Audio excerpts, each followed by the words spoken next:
Happy Wednesday. I'm Flying Flamingo Jade. I'm Cupcake Krista. Let's see who we have on our show this week. I am so excited. Come and fly away with me. Come and fly away with me. Don't you be afraid, everything will change. You and I, jumping off the edge. They say dreamers never die. So come and fly, come and fly, come and fly away with me.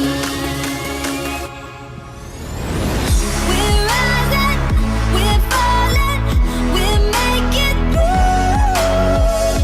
We're climbing, we're soaring, 1,000 views. We're rising, we're falling, we're making moves. We're climbing, we're soaring, 1,000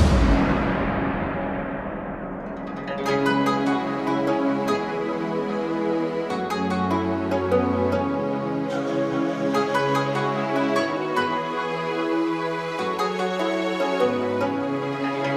Somewhere by the emerald sea, where the moon and water meet. Somewhere close to harmony, when the world is sound asleep. Something's gonna bring the change, journeys we are meant to take. Something at the edge of space, calling us to fly away. Don't you be afraid, everything will change. You and I, jumping off the edge. They say dreamers never die. So come and fly, come and fly, come and fly away with me. We're rising, we're falling, we're making moves. We're climbing, we're soaring, 1,000 views. We're rising, we're falling, we're making moves. We're climbing, we're soaring, 1,000 views. Come and fly away, come and fly away, come and fly away with me. Come and fly away, come and fly away, come and fly away with me.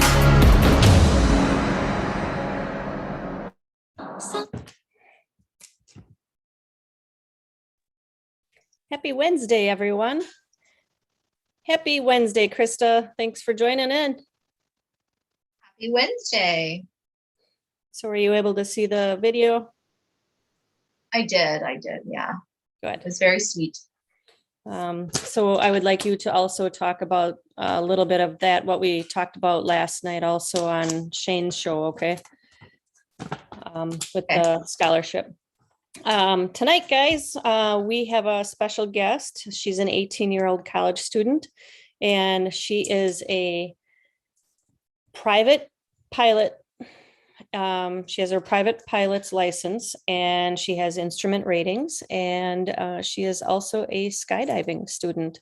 She is not into PPG yet. So let's welcome Lily Horst from Lancaster, Pennsylvania. Lily, are you out there? I am. Hey, Lily. How are you? I'm good. How are you? Good. Thanks for joining in with us tonight. Thanks for having me. Yep, taking time away from your studies at college. What college are you going to? I am at Westchester University, Okay, and what are you going for school for? and I'm currently majoring in communication studies, but that is likely to change, but we shall see. Okay, first year, right? Yep, freshman. Okay, how far are you from home? I am about an hour from home. On Fridays, it's like an hour and 20 because traffic from Philadelphia is a real thing. So it takes a little bit longer, but yeah. Okay. So do you do your flying where you're at school or back home by mom and dad? So I go back home to fly. So I'm typically home 3 times a week. I typically go home either Friday night or Saturday morning, and then I'm there till Sunday night. And then I typically try to get home on either a Tuesday or a Thursday as well, because I'm done with classes at 9:15. So it's super easy to get home to fly with my flight instructor. Okay. All right, Krista, you got anything? How did you get into flying? Yeah, so my whole family is into flying. I'm a third gen pilot on my dad's side. And my grandpa got into it, I'm not even sure how many years ago. And that followed all of his children. So his sons both got into it, and his daughter, my aunt, took lessons, and she got all the way up to her solo cross country, and she like freaked out. She just did not like flying that far alone, and that ended that progression pretty quickly. And but her husband actually ended up getting into it, so he's a pilot. He's the pilot of their family. And then of the 10 grandchildren, I'm the only one to have taken it up so far. And you've got siblings, right? Yep. Yeah. So I have 2 sisters. They're like, they enjoy getting in the airplane with my dad, but they're not like, oh, I really want to go get my license. What about the boyfriend? Nope. Not even a foot in the airplane yet, you said, right? Nope. Not even a foot in the airplane yet. And he's a firefighter, you said? He is. Yeah. Yep. So he's got his interior rating. So he's fully certified. I'm super proud of him, obviously. And he's in college as well. Okay. And what is he going to school for? Nursing. So he's going to get his BSN. Very nice. We need lots of the nurses out there right now. Yes. Anybody in the medical field, that's for sure. All right. Krista, do you want to talk a little bit about the scholarship at all? And anything that I know last night it was brought up, and it's a more of a to be continued, right? Until the gentleman, Mr. Jeff, sets things up, right? Yeah, so he put it out, I think in February, they'll know who the scholarship is going to go to. But I'm not really sure how they're picking the child yet. We did ask if we could please be a part of it. And obviously we'll make sure everybody knows about it. But February is when he's announcing whoever the student is. And the principal of the school is aware, and I'm assuming maybe he's the one picking. I'm clueless, honestly. Okay. We were kind of floored by it. So. But what I got out of it last night was that he will get us information as to anybody wanting to donate for the scholarship also, correct? Correct. And he gave his address out, which he lives behind us. We didn't know that. Yeah, he was a history teacher at a middle school. He taught our daughter. And Shane helped him coach track with our son. But he never taught Gage. He just knew about him, I guess, because he's just that kind of kid. But so when he passed, I guess he felt like he wanted to honor his friend. So he did a scholarship for him at his alma mater. And then he also wanted to do one for, which it wasn't Johnson, but middle school. They eventually go to college. So he was picking a high school senior. And the bottom that they would get would be 500. So anything else over that is what we're all trying to raise for this chosen. I know a lot of the guys had questions about it last night, so I'm willing to help out, get that out there as soon as he gets any of that information, that we can get that out so people can donate if they're wanting to do so. Yeah, he left a thing on our door regarding the other scholarship information. I just haven't read it yet, so I'll have to read up on that for the other gentleman. All right. So Lily, what type, when did you start flying?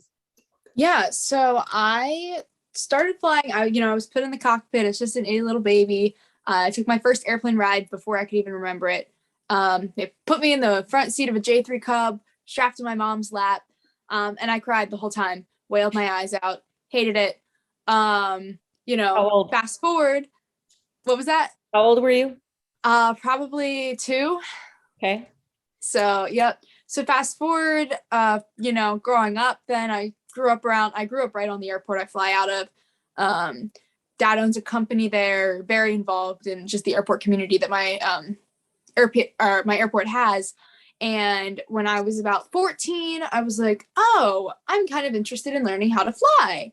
And my dad was like, okay, that's funny. You're like 14. Like, I was like, no, seriously, Dad, I want flight lessons. And he was like, I'm not paying for you to have flight lessons yet. So the deal was that once I could fly completely around the pattern in the Cub, without him saying anything, he would get me a flight instructor. So that took me about a year, just super inconsistent flying, doing whatever. And in that time, he bought the Cessna 150 I currently have. He's just always been like a Cessna enthusiast. He loves the simplicity of the 150. Who doesn't? They're great airplanes. I adore ours, and he refurbished that. So when I was 15, I was like, I want to solo on my 16th birthday, which is the earliest that you can legally solo an airplane.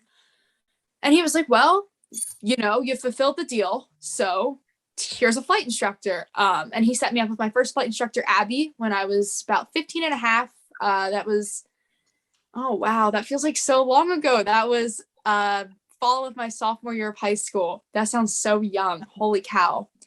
And wow, sorry, that's like the first time I've said it out loud. And I'm like, that's so young. Who lets a kid fly an airplane? So then, yeah, on my 16th birthday, it was Mother's Day that year, and I woke up and it was raining, and I just remember crying because you can't solo in the rain as a student pilot. 2 days later, I went to the DMV and soloed an airplane in the same day, played hooky from school. It was a great day. That's kind of how I got into it. Wow. That's awesome. So you have a plane? Yeah, we have 2 planes in my intermediate family, like my dad and my mom. And then we have 3 planes that get shared among my grandparents and my dad's siblings. And then my dad's brother has 2 planes as well. So we have quite the fleet. So which one do you fly? I fly a lime green Cessna 150. Her name is Cheryl. That is the one I primarily fly. We have a Cessna 182 as well that I've gotten to fly a couple times. I'm starting to get more comfortable in that. I'm not insured yet. Apparently, it's really expensive to insure an 18-year-old on an airplane. Go figure, right? They barely want to insure us in cars. And then I've also had the opportunity to fly my flight instructor's Bonanza. Wow. But primarily, I fly Cheryl. Is it a V-tail? He has a straight tail Bonanza.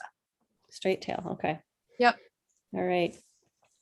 Anybody got any questions in the chat at all for Lily yet? Krista, you got anything yet? Shay did put in the information regarding the scholarship. Yes, great. So just let you know that. So that would be Jeff's YouTube video explaining everything about it. Yep. That's awesome. And like I said, both of us, we'll get more information out as you find any further information, or if Jeff puts any more out on that YouTube channel also. Yeah. What did you have something, Krista? Sorry. Yeah. Are you the oldest grandchild since there's 10? There's 10 of us. I am the 4th. Oh, okay. So, yep. And then I have an older sister and a younger sister in my family. So what kind of licensing do you need for that type of aviation? So right now, for flying a Cessna 150, I really just needed my private.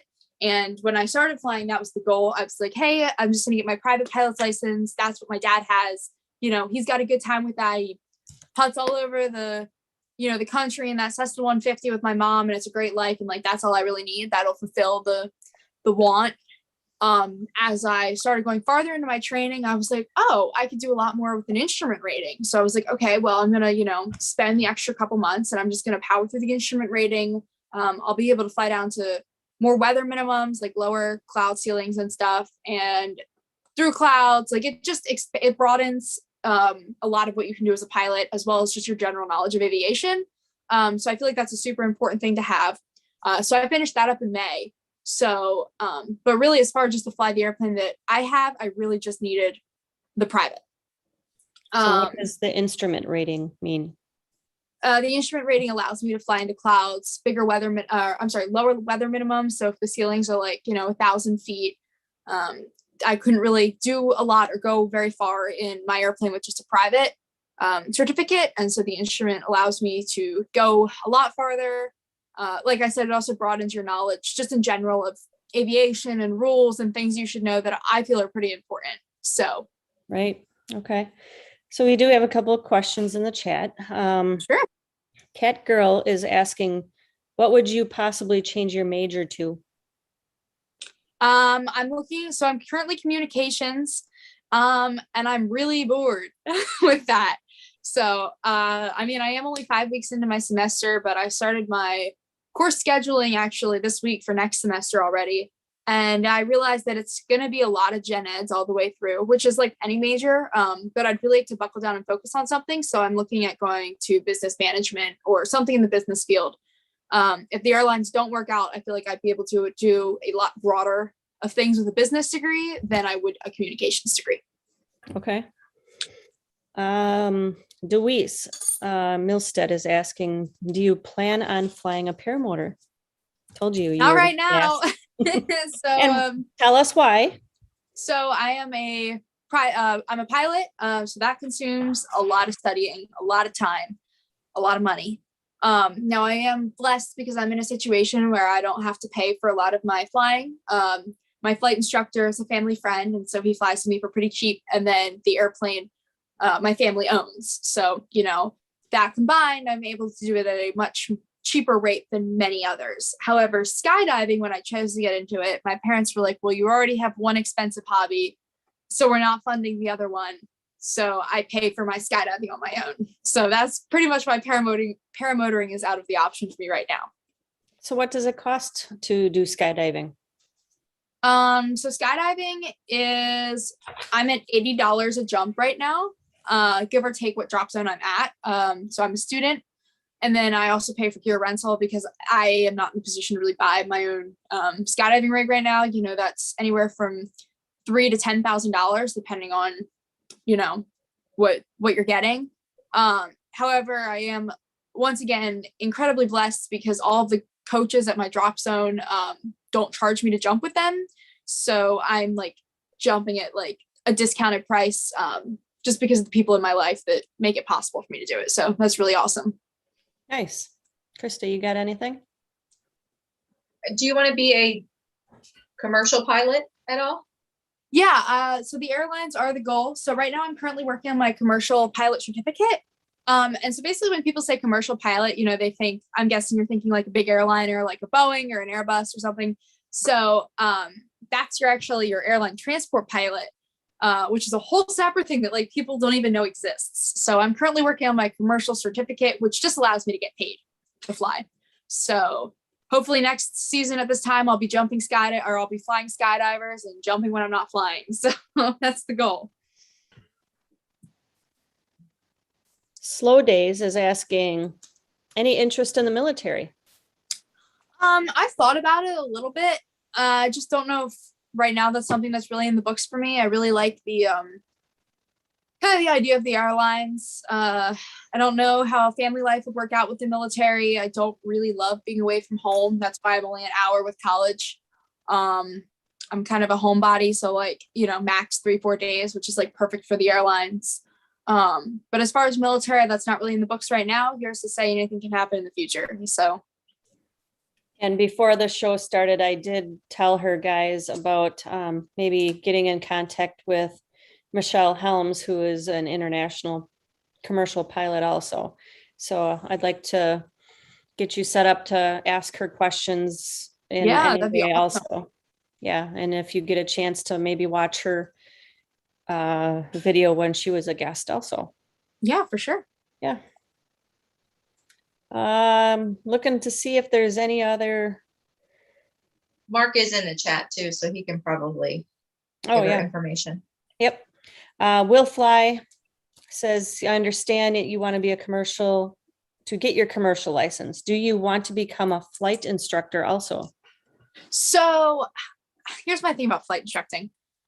It doesn't really sound like the most enjoyable thing to me. So I'm planning on getting the commercial rating, and then I also plan on getting the instructing rating. It looks good on a resume to have.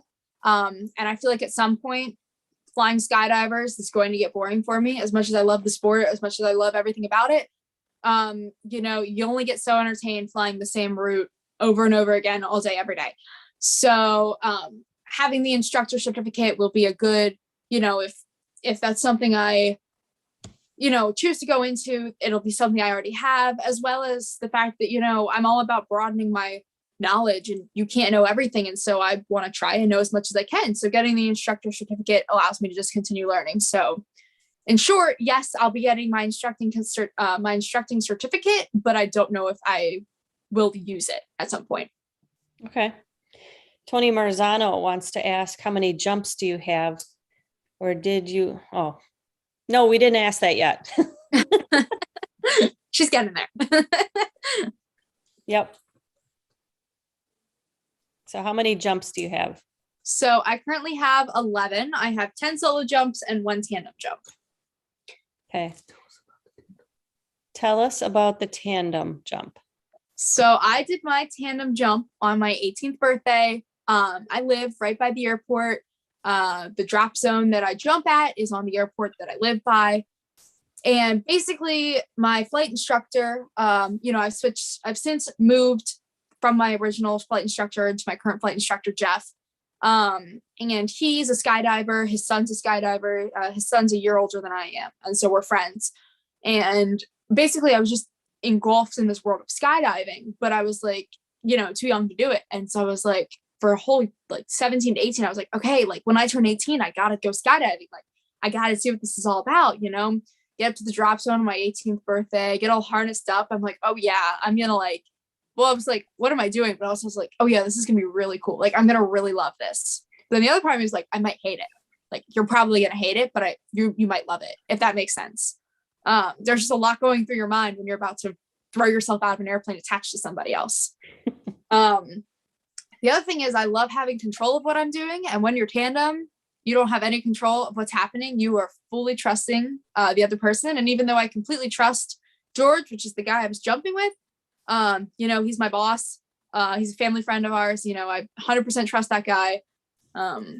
I was terrified, got up to altitude. They opened they shout door, that door opens, that cold air comes in. It was the middle of May and he threw me out and I was like, I hate this. I got down on the ground. I felt sick when the parachute opened. In the video, you can see, I was like, I don't feel so good. And it was just overall not an experience I really enjoyed. And that was my tandem. And I was like, I'm never doing this again. So what did they count to? 1, 2. He said, what did he say? He was like, put your feet out on the step. And I completely missed the step. So I just had my feet just dangling 10,000 feet in the air out of the Cessna 182, just there. I was like, I'm the kind of person who walks up to a cliff and sits with their legs dangling over it. That's my personality. So that to me wasn't and then before I knew it, he just kind of chucked us out. And I was just like, how did you do that with such ease? So a couple of people want to know if you ever did any base jump or ever want to. No and no. I have my personal feelings on base jumping. I just don't think that there's enough time, depending on what jump you're doing, to let your reserve go if you need it. That's the whole reason it's there. It's a backup. We're all about safety. We're jumping out of airplanes, but we make it as safe as we can. So we have backups, backups. If, when shit hits the fan, sorry, I just swore, but we want to be prepared. So base jumping is probably a hard no for me. That's probably not ever going to happen. What's your scariest moment that you can think of? Okay, let's start with skydiving. Yeah. So actually this past weekend, I was jumping. I was on my second jump of the weekend. It was Sunday. It was a gorgeous day. And I was working on, I was in a 10-second free fall and working on a step exit, which was new for me. From that point, I just kind of been hanging on the strut and I let go of the strut. And when you let go of the strut, you fall in a position that puts you right into your arch. there's very little room for error. And so the step exit, I really, got in the airplane with the wrong mindset. I think that that's where things may have gone wrong on this particular jump. Got in the airplane. I had other things on my mind. I was not 100% focused when I should have been. And I got on the step. I did my count next to my flight instructor. And so my flight instructor is also my skydiving instructor, just fun fact. So him and I are really close. Did my count, released off, and things were good. I was stable for a while. And about 5 seconds into the 10-second free fall, I was supposed to turn to look at my instructor. And I turned too fast, and I was not able to counteract the turn, which put me in kind of an uncontrolled spin, where I then could not be, I wasn't able to see my altimeter on my wrist. So that freaked me out enough that I just pulled the parachute while I knew I was above my decision altitude, which is 2,500. And your decision altitude is when you pull, if you decide if you're going to pull your reserve or not. You want things to be kind of settled in before 2,500. And I pulled, and I was like, holy cow, that was terrifying. I was like completely, I've never felt so out of control in my life. So anyway, after that, I just booked 10 minutes in the wind tunnel in King of Prussia, which is near Philadelphia, because I really want to make sure that I have my body position figured out before I jump again, so that doesn't happen again. Because Monday morning, I woke up with some serious whiplash, to say the least, just because of how hard the opening ended up being. Wow. What is the elevation that you should be pulling it at again? So right now I'm getting out at 6,000, and then I free fall to 4,000. And we were able to watch back actually the video. It wasn't I think it was my flight instructor. That's what it was. My flight instructor remembered looking at his altimeter at 3,700, and I was pulling. So how long does it take you to go from jumping out at 6,000 down to 4,000? What's the time frame? It's about a 10-second free fall. 10 to 15. Wow. Yeah. So the other scary moment I had skydiving was on my first jump. My parachute opened and my lines were all twisted, and I was like, "Well, that's great for me." First jump right out of the ground school, and I'm like, look up, I'm like, "Oh, well, that's that. I know that doesn't look right." So I sat there and I fixed that. I looked like a fool, like twisting and turning in my harness, trying to get my lines untwisted, but they came untwisted, no problem. So what caused that? I'm light, and it was windy, and it was similar to a static line jump. That's the progression I did. I don't know if any of you viewers are familiar with skydiving. You can do an AFF progression, which is accelerated free fall, or you can do an IAD, which is instructor assisted deployment, which is essentially the same as static line. So I did IAD, and I was just light. My lines twisted. My arch was a little weird when I let go of the strut, and things came out twisted. It happens. Wow. So that's one of the questions that I think Tony's done skydiving, or he's a daredevil out in Las Vegas. He asked if, did you go through AFF? And can you explain that? Dummy that down for me. Yeah. So I played with the idea of AFF when I was like thinking about maybe so I worked at the drop zone all summer, which is how I went from I'm never doing this again to I'm completely addicted. I'm all in, basically it was enough bullying, if you will, of, oh, come on, you got to try this. Oh, come on, you got to try this. Everyone says that your first jump is sensory overload. That's what I've heard. And wow, was that true? I didn't know what to do with the wind in my face. I didn't know what to do with the out of control, like somebody else was in charge of what was happening.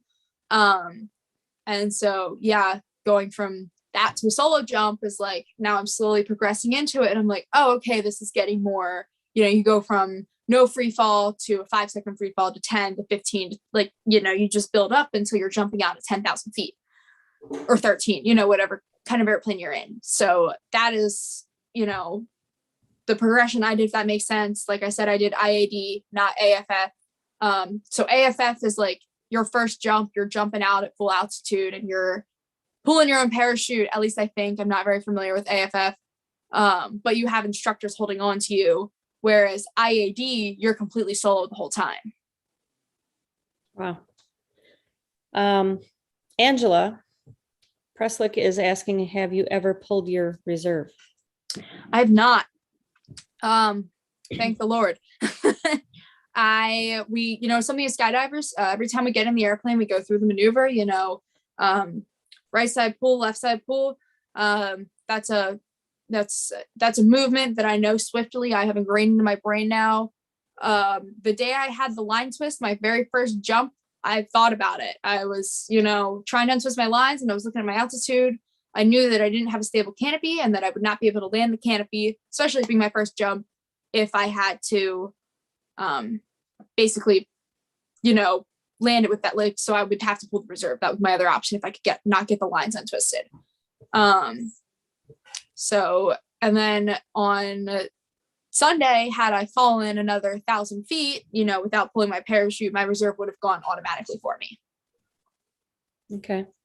Krista, you got any questions? I did. She kind of answered it, but so your first skydiving tandem, and it was horrible. You were sick, and you did it again. Why? So like I said, I did my tandem. Was like, oh, that's a no-go. That's a hard pass ever again. And then I worked at the drop zone all summer. And I fell in love with the people there. They became like a second family to me. Really just got there were people I trusted even more. And so at the end of the summer, they were like, we are doing a ground school course for our pilot, who's super into it. He's ex-military and stuff. And was like, oh yeah, really also he was the same situation. I also, after being around it all summer, I really want to try it, get into it. They're like, well, we're doing the initial ground. And me, who loves to learn, I'm a natural learner. Was like, well, I'd love to learn. I want to know what there's about it. So I'll come to the course. Right. So I went, and they were like, your first jump, there's not even any free fall. And I was like, oh, I'm okay with that. I love the canopy part. If I could just ride under the canopy all day, like paramotoring, I'd be happy as a clam. So I did the first few, and then my 5-second free fall, I was like, oh wait, that's not so bad actually. So like I said, now I'm just into the free fall progression, and I'm slowly starting to fall in love with free fall more than canopy. So it's interesting how it happened. I don't really have an explanation for it. My parents were definitely confused, to say the least, because they were like, wait a minute, this was not the deal. This was not the deal. So yeah, they make a joke. They're like, oh yeah, how's that never doing it again going? I'm like, yeah, shut up. Do they skydive? They do not. Nope. So my dad's a pilot. They watch from the hangar. My mom stands firmly on the fact that she does not want to know before I get in the airplane. She wants to hear from me after I get out of the airplane. She's pretty set on not wanting to know what load I'm in. They were there for the big milestones. Like the first time I pulled my own parachute, they were there for that. They came up. So they're all supportive, but it definitely makes my mom nervous more than my dad. Agreed. Like Tony says, don't thank the Lord, thank the person that packs your chute. Yeah. I packed my chute that time, so Yep. Let's see, what else? Do you ever want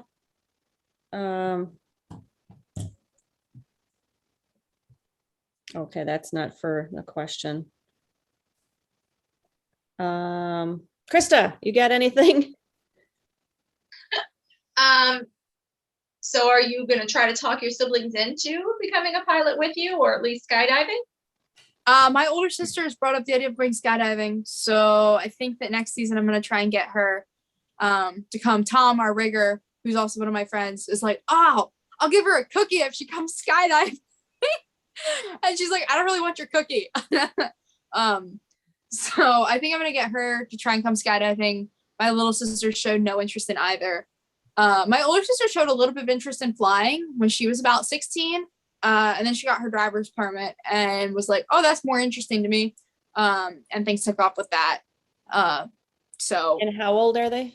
Abby is 20 and my little sister Gracie just turned 16. Okay.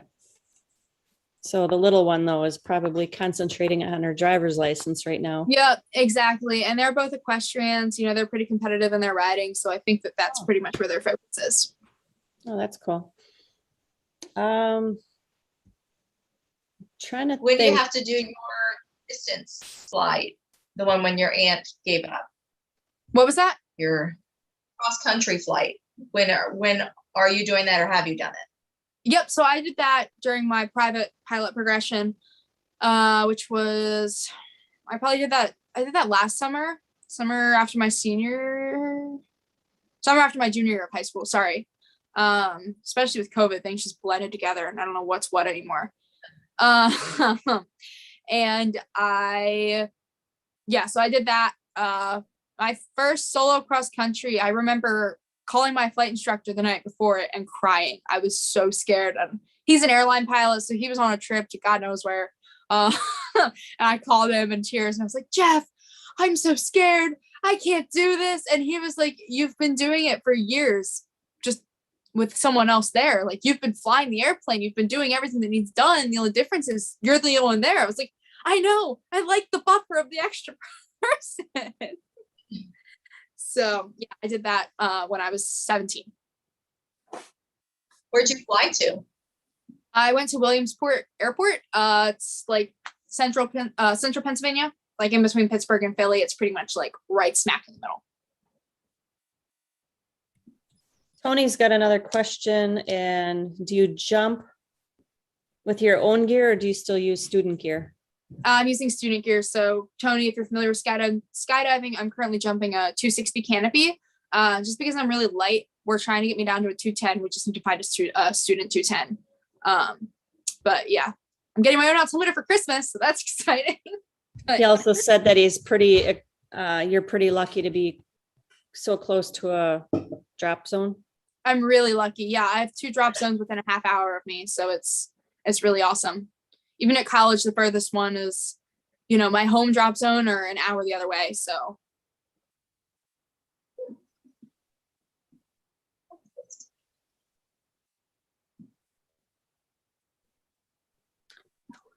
I'm trying to catch up on the questions here. Deweese has got a question on how many hours flying and skydiving do you have?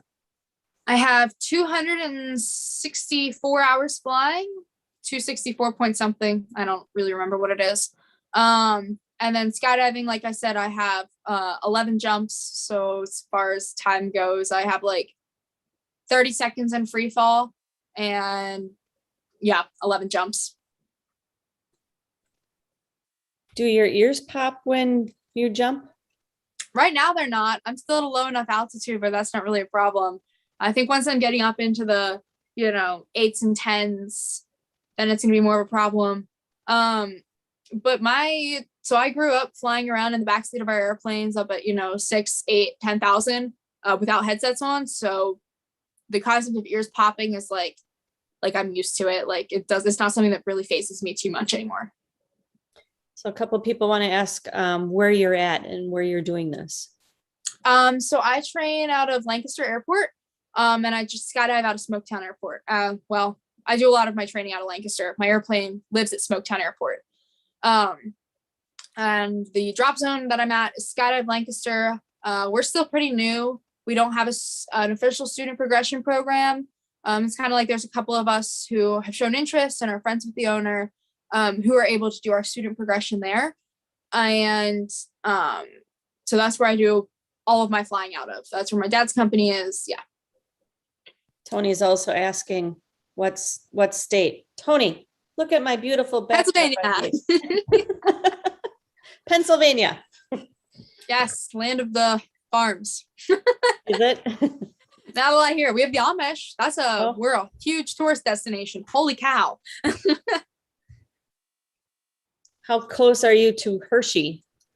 From my house, like 35, 40 minutes. Okay. Yep. So we go up to Hershey Park for the day over the summer. Like that's something I go with my friends. Yeah. So is that like an amusement park?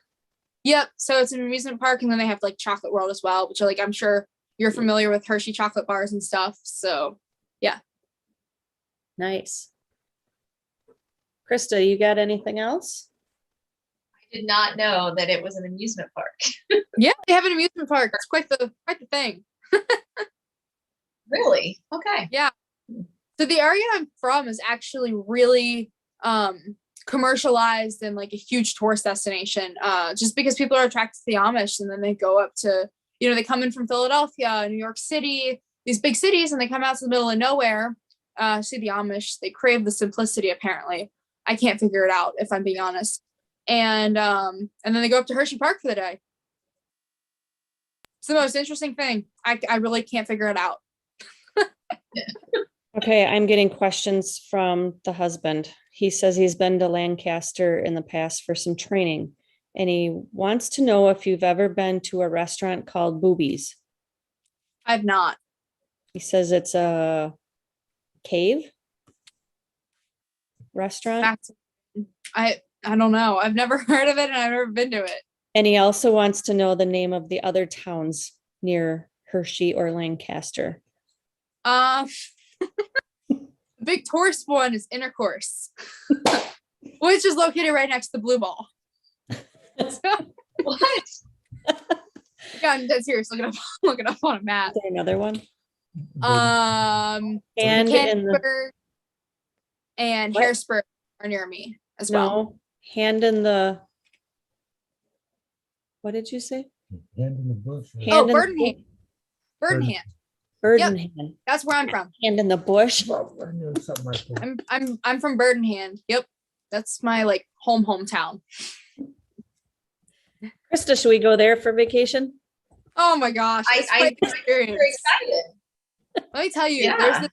there's this thing called Kitchen Kettle. This is like a multi-million-dollar organization. I worked for them for 4 years, and they like would bring in like it's I don't even know how to explain it.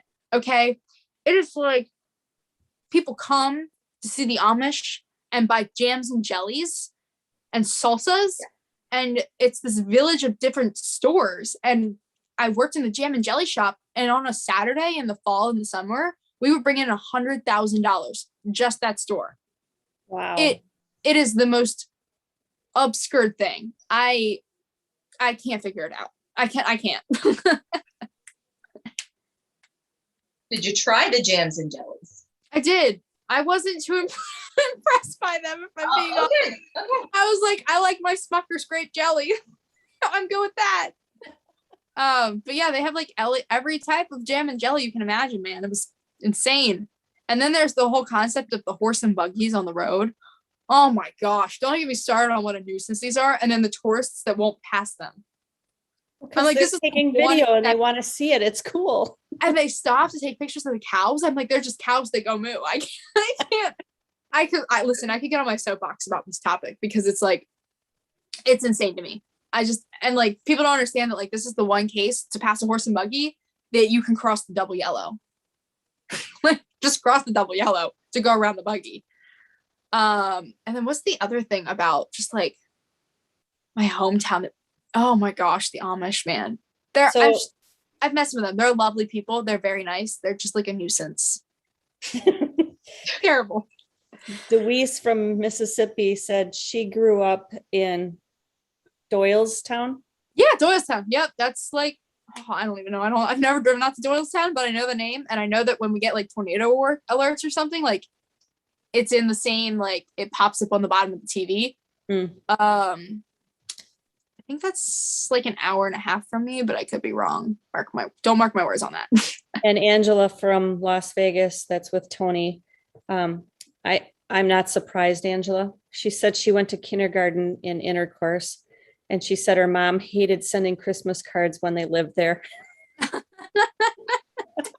Yep.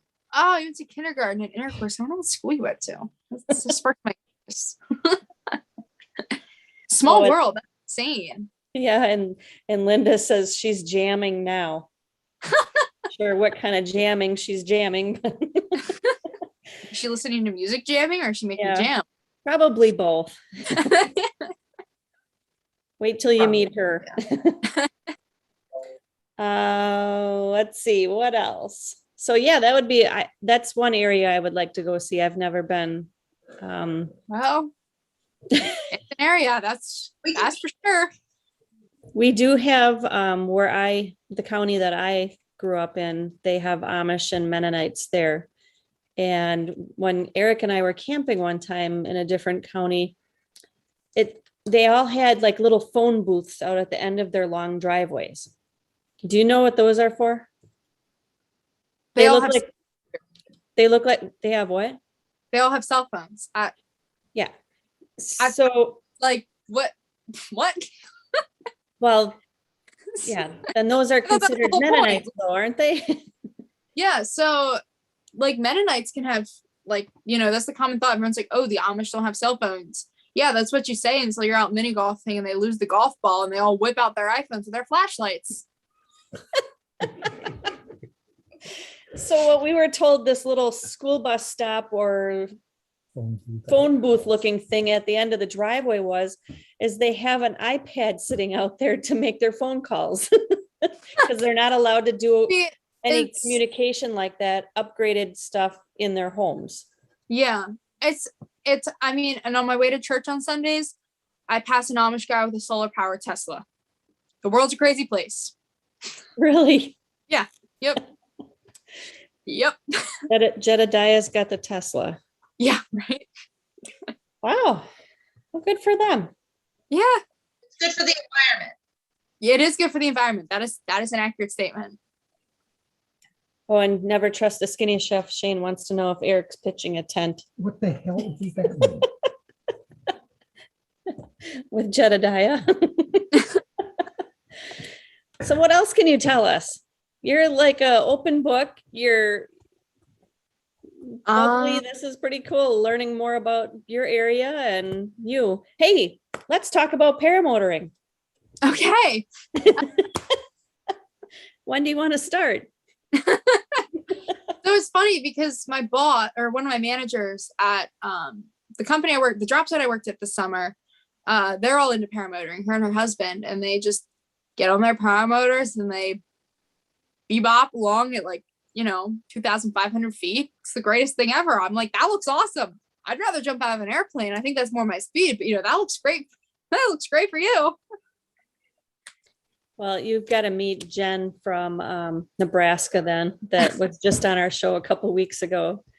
She's a hoot. I think she'd be fun to hang with. Oh, and Angela says granola pie from the Amish is the bomb. Granola pie. I can't say I've ever heard of that or had it. I'm more of a shoe fly pie kind of person. I don't know if you're familiar with that. It's like molasses and oh my gosh, over a bowl of ice cream, just warmed up. Oh, it's the best thing ever. Best thing ever. Oh, and Nick Griffith says, isn't everyone that's cool into paramotoring? Guess I'm not cool then. I don't really know what to say. So do they do paramotoring at your airport? Not a lot of it. There's a couple people that come out. There's I think a guy has a paramotor in his 150 hangar or something. So they're definitely out there, but we don't have an organized club or anything near us. Most people go out to Maytown to paramotor just because it's a little bit quieter of an airport. So that's about 30 minutes. It's out towards Harrisburg. Okay. So how many would you say are out that way? Maytown, I have no clue. At Smoketown, there was actually last weekend, 2 weekends ago, I looked outside and there were 6 up there. And I was like, holy cow, I've never seen so many in one spot. Turns out it was my boss and her husband and some friends. So I was like, oh, that's kind of cool. So. How far are you from Jersey Shore Airport? Have you heard of that? Yeah, Ocean City, New Jersey. Is that what Nope. they're asking, do you think? Is it? Jersey Shore Airport. Jersey Shore. It's in Yeah, so that's Pennsylvania, probably though. Ocean City. It's about an hour flight. So that's where I take people, on the summer. If I want to go to the beach, I don't get in the car and drive No. the 2 hours. She's in the middle of Pennsylvania though. Southeast Pennsylvania. Southeast. So I'm about an hour and a half outside of Philadelphia, Okay. a little bit south of Philly. You know what? Fresh Prince. Oh, Eric wants to know if you know Fresh Prince of Bel Air. Not personally, I'm familiar with it. Wish I knew him personally. Right. Have you gone to any fly-in? What was that? Have you gone to any fly-ins like Oshkosh where they have all the different? Yeah, so I went to Oshkosh in 2014 was my first time out there. And that was like before I was super into airplanes. So then this year, my dad was like, "Oh, I'm going to Oshkosh with some friends." And I was like, What? and I like the initial invite did not include me. So I started, a riot. I was like, wait a minute, this isn't fair. And it was him and two of his friends. And so I actually did end up getting to go. They weren't sure if they'd have an extra seat on the airplane they took out, but they ended up, they did. So I got to go, which was super cool. So it was like, we went out for 3 days, but it was the perfect amount of time. Saw what I wanted to see, hung out with, I have some friends off the TikTok community who I was able to meet up with and hang out with them. And that was super cool. What are the other? I've not been to Sun and Fun. My grandpa goes down to Sun and Fun. He went down every year leading up to 2018. He took his Fairchild 71, which is a historic aircraft. I don't know if there's any aviation enthusiasts who've been to Sun and Fun or Oshkosh. I don't know if you know the name or not of the Fairchild 71, but it's the only one in the world right now flying, I think, that's up with its currency and whatnot. And so I'd like to get down to Sun and Fun at some point. That'd definitely be a goal of mine. But Oshkosh is up. I go to little local fly-ins all the time. It's always fun getting out of the airplane alone as a girl, and everyone's like, "Wait, what? Like, where's your flight instructor?" I'm like, "It's just me." So that's always fun. I'm trying to figure out how I caught on to you. Was it on TikTok or was it just Facebook? I'm in a lot of like girls in aviation groups on Facebook. I don't have a big TikTok following, but I have I have like 3,000 followers, I think, maybe 3,500. I have an Instagram, like a pilot Instagram handle, which I know you just found today because I was sitting in class and I got the notification that you followed me. And I was like, I couldn't answer your text, but I was like, oh, she found it. That's great. Yep. That's when I was like making my TikTok video for you. Hey, do you have any videos, pictures that you want to share? Yeah, give me 1 second to get those set up. Krista, do you have any other questions in the meantime while she's... Just when the pictures are showing who they are, because there's the one where she was skydiving with 4 people. Obviously, we know which one you were, but yeah. So, how do I do this? Nope, that was not the right thing. Give me 1 second. Okay, share content. I know that there's a screen share thing, and I could see it earlier, and I cannot find it. the 3 dots. I don't know if this is the right thing. Sorry, I'm not very techie. I don't know if this is gonna work. Can you see that? Yep. Yes. Okay. I don't think that this is the right way to share it, but we're gonna do that. So that's me in front of a PC-12, and that's when I fell in love with PC-12s. I was little, probably like 7 or 8. My dad worked for a company at the time that flew PC-12s, and they took me up there, and I was like, "Whoa, this is so cool!" So that's that. This is okay. There has to be a more effective way for me to do this. Give me 1 second. I'm so sorry. I know we even went over how to share the screen. Better And you than me because I for always some have reason, the technical problems. okay, more we have meeting settings. Don't mind me, everybody. Just trying to figure out technology here.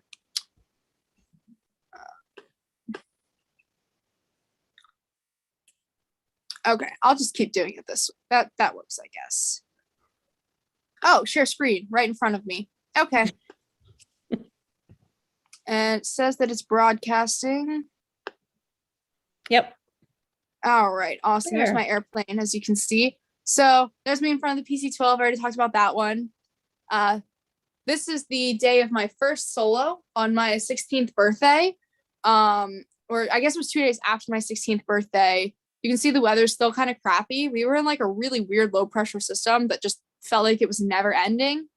And then that shirt is like the crustiest thing ever. I remember I forgot that they cut the back of your shirt off basically when you solo. And so I needed I just took one of my dad's company's spare work shirts and threw it on because I was wearing like a really nice shirt that day. Well, what's wrong with wearing a nice shirt? I really liked that shirt, so I didn't want to have the back cut off. I wanted to wear it again. Oh. Why did they cut your shirt?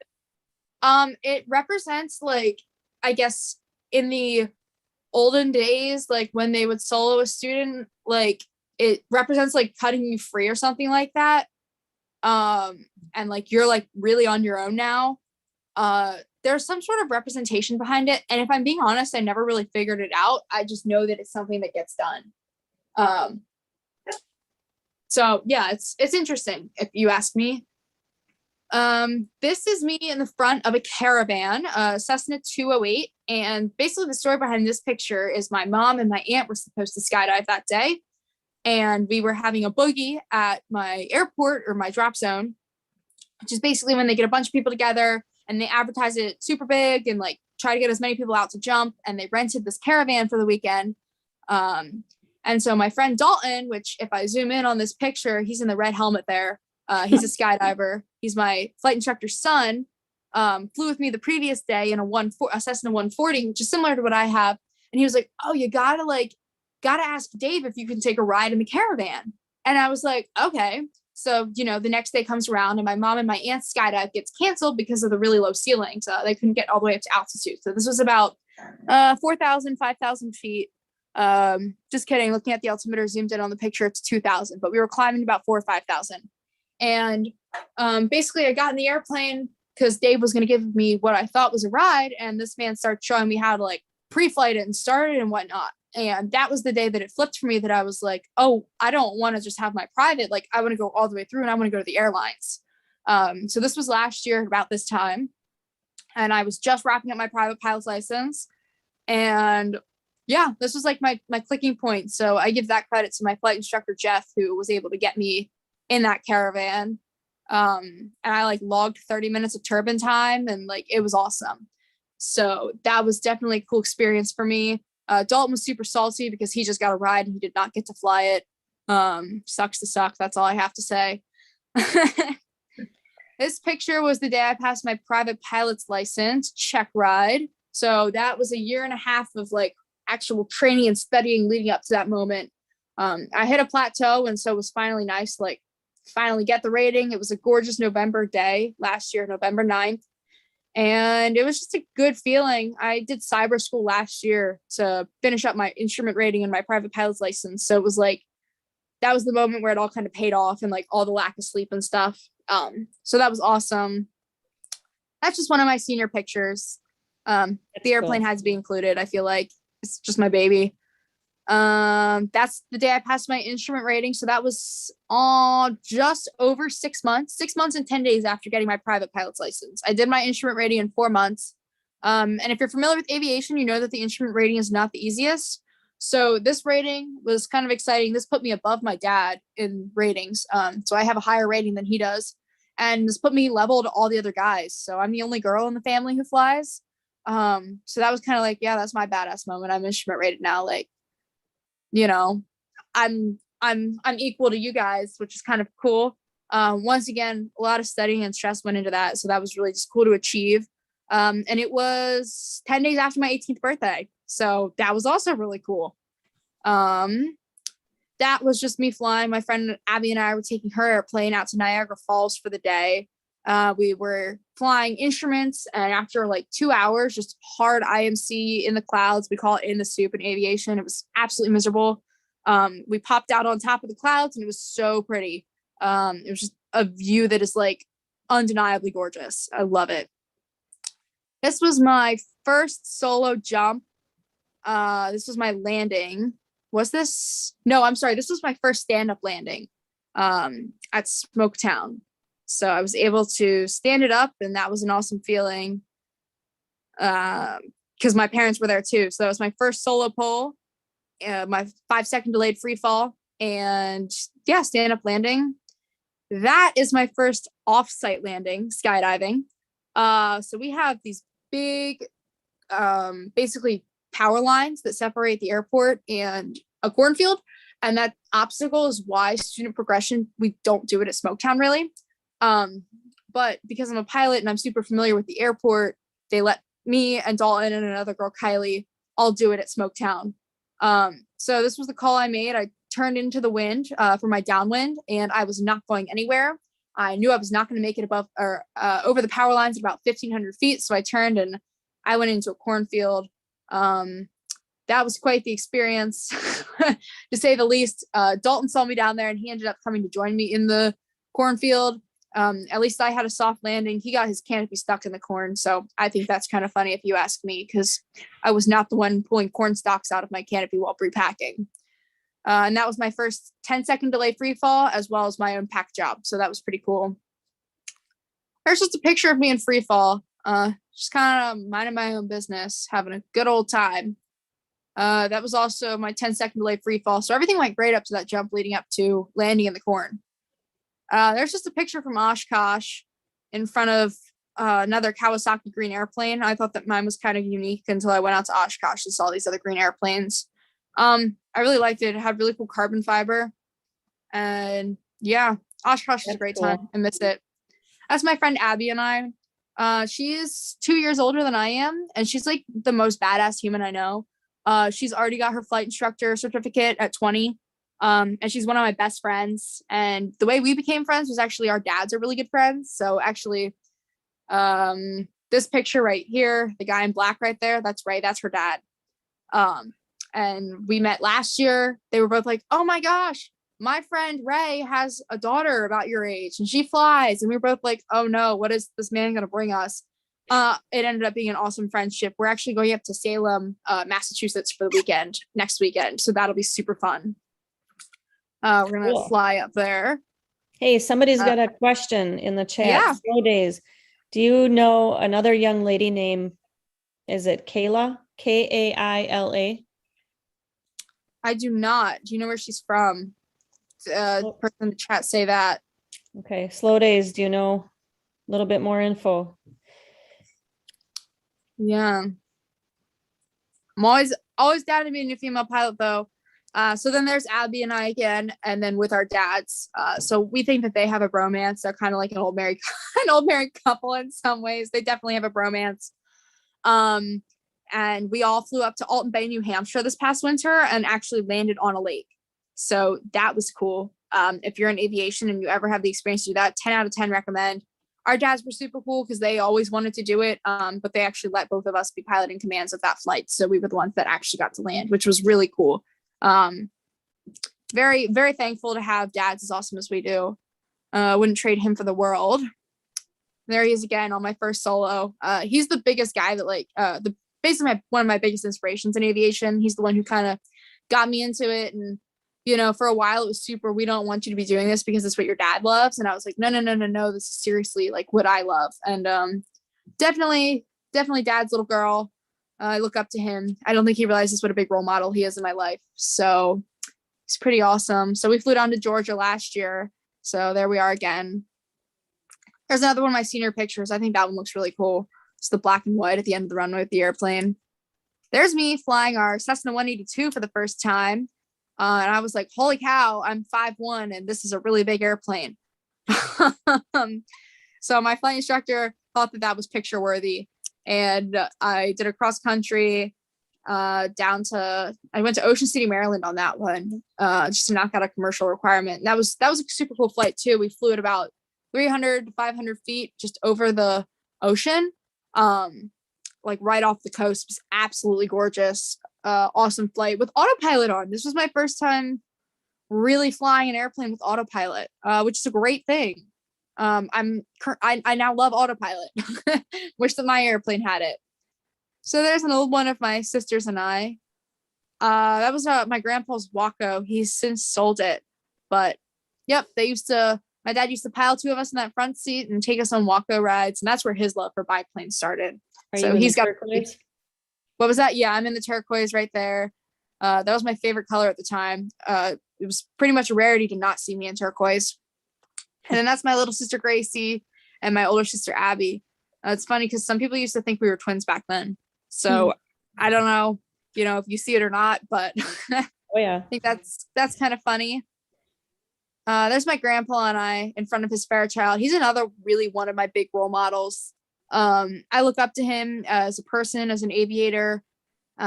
He's an awesome guy. He's got the biggest heart I've ever seen. Built that airplane up from scratch that we're standing in front of. It took him about 15 years to build. He started the year I was born and finished it the year I turned 15. So yep, there we are. I'm sorry, he did not know. He started before I was born because that math does not equal up. I was 14 in that picture. I think he started it in 2000 and finished it in 2014. Wow. Point is, it was a lot of work. He since had a pretty severe accident and has not really soloed since. So, I still look up to him as a person, as an aviator, and I'm looking forward to the day where I get to take him flying again. I think that we're getting there. As far as him soloing ever again, I don't know that we are going to get there, but absolutely adore him. And he loves watching me learn and fly. And, he'll get on the Unicom when I'm flying from his hangar and he'll talk to me over the radio. So that's always special. And this is the spin jump, I think. This is not the spin jump. This is my other jump that went really well this past weekend. This is my first step exit. So except for that little part where I just kept falling, everything else in that jump went awesome. I was really stable in free fall. Delayed free fall. And then pulled my parachute. Everything went as planned. And yep. So that was the one before I spun out of control. I don't think I added that one to this slideshow. And then this is my stand-up landing from Sunday where landings have finally clicked for me. That was an awesome feeling after that spin. So that's pretty much it as far, that's not the right thing. I'm in Zoom. That's pretty much it as far as some aviation pictures go and whatnot. Cool. Thanks for sharing. Hey, Will Fly, who also was a pilot, he said in a tandem airplane, the instructor would tug on the student's shirt tail to give the instruction signals. Cutting off the tail meant the instructor didn't have to tell you what to do anymore. Yep. Okay. I knew it was something along those lines, but I didn't want to get my words twisted. So yeah, there you go. Because there wasn't, cool. That's why they cut it. So yeah, I actually have hanging right here, I made a whole frame from my solo day. So of course I have a background on. Right. He said the instructor would be in the back and the student in the front as a sternman or a scout. Yeah, because it was before headsets were a thing, and I guess they used the shirt tugging to, I don't know. But this is my solo frame from the day I soloed. So I have my shirt. This is my student pilot's license. I have a picture of my dad and I, and then a note that my dad wrote me that morning, and just wrote "Love Dad" on it, and then a note from my flight instructor as well. So that's a pretty special frame that I definitely, wherever I move to, that comes with me. Eric has a question. Hang on one second. Never trust a skinny chef. Shane first said, you don't need a parachute to skydive. You do need one if you want to do a second time. Just saying. That's true. That's an accurate statement. I also saw another thing that was if at first you don't succeed, skydiving's not for you. Eric said, question for Lily. Who is her favorite YouTuber that has a live show on Wednesday nights? I'm gonna guess it's you, Jade. Yay! Jade and Cupcake Krista. Mark George asked, what is your best flying experience? My best flying experience. That's a great question. Probably flying up to Alton Bay in New Hampshire this past winter. I went down to York, which is about an hour south of Lancaster, and spent the night with a friend that night. And so I woke up at 3 a.m. to drive to the airport at 4 a.m. It was a 4.5 hour flight up to the ice runway. And it was incredibly chaotic there. There's not a, control tower or anything. It's a huge thing because it's only open 3 to 5 weeks out of the winter. So everyone's trying to get up there.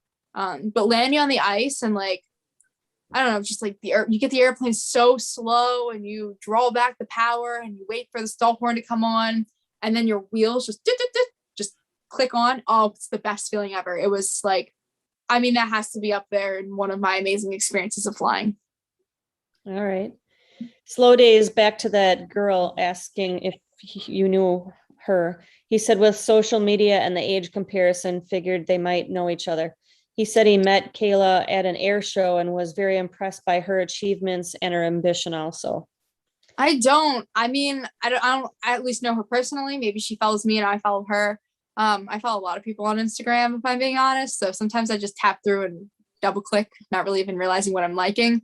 So it's just a way to decompress from society. So I don't, but I'm sure she's an awesome, I feel like if you're young and you're a female and you're in aviation, you're pretty awesome. So That's right. And Tony is asking if you're jumping with an AAD. yes. Yep. I don't think you'll ever catch me jumping without an AAD. Can you explain that? Yeah. So an AAD is an automatic, oh shoot, what's the other A? Basically, if you hit a certain altitude, it goes for you. Your reserve will go for you. Oh. And so that's the whole thing about like, I'm glad I did not hit 2,500 on Sunday because my AAD would have gone. And like I said, yes, we're jumping out of airplanes, but we do it as safe as possible. And that's another one of those buffers. So, we have RSLs and reserves and AADs and, all these different things that help make it as safe a sport as possible. Okay. Krista, you got anything else? Well, they're all just so funny. Shane says one day he's going to be a pilot. And he hopes to. I have no idea what he's trying to say. It's too small for me to read. Let me think of the question. Sorry, I'm blind. So your friend needs to come onto the show. One, because they needs more female pilots here, and she's your inspiration. I'm sure you're hers, so we would love to meet her. Oh, and Tony says automatic active device. There you go. AAD. Thank you, Tony. Yeah, automatic. Yeah. Yep.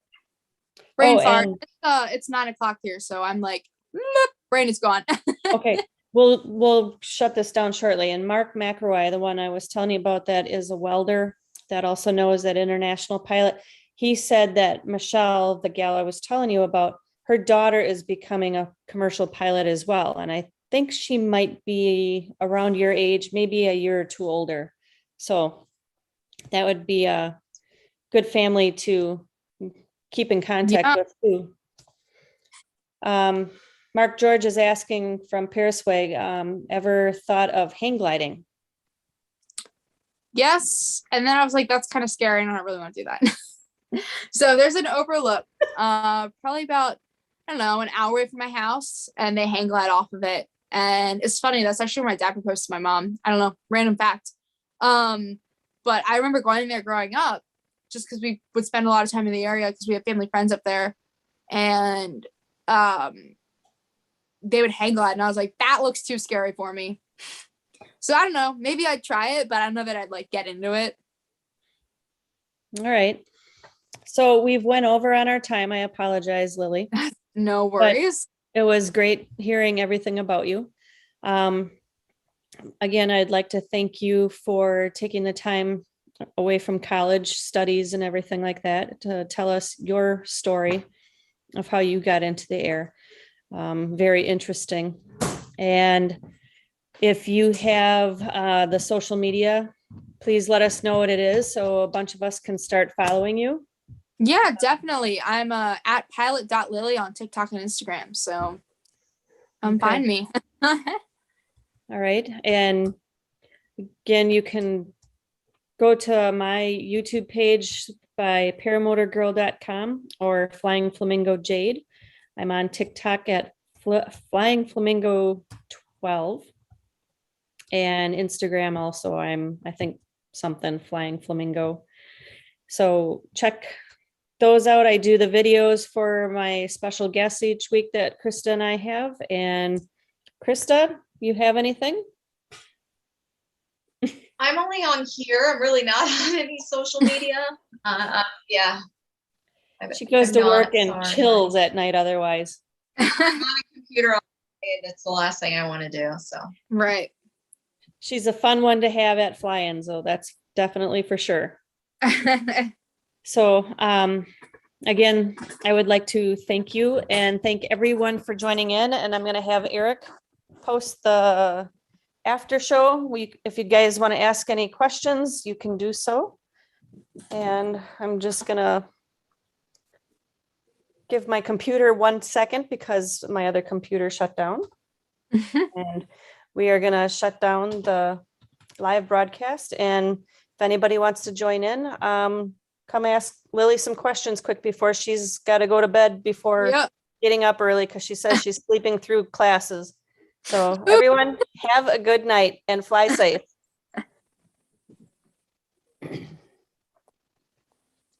All right. I think we should be done on live stream. Awesome. Good job. Yeah. Thanks